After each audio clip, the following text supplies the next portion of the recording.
What's up, everyone? Welcome to the video. Today we're going to take a look at how to replace the battery in this Infiniti Smart Key remote fob. This Infiniti remote key fob is going to use replacement battery CR2032, and I'll put a link in the description box of this video to where you can purchase these batteries if you're in need. The other thing we're going to be using is a small flathead screwdriver.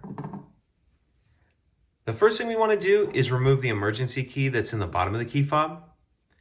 That's done by pressing this release on the back, and the emergency key will pull out like that, and we can just set that to the side.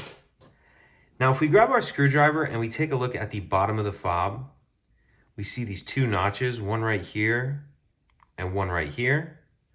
What I'm going to do is put my screwdriver in that notch and then just twist like that. Come over here and do the same thing, put it in that notch and twist. And as I do that, it's starting to pop the shell apart. Once it's started, you can take your screwdriver and very carefully work your way around this crack, and it'll just continue to pop that apart. Once it's far enough apart, you can just go ahead and pull it the rest of the way off with your hands. And in the back half of the shell, we see the battery right here.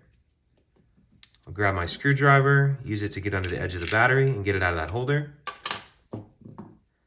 Now I'll grab the new battery, and we want to make sure that we're installing that with the plus side down on the case like that.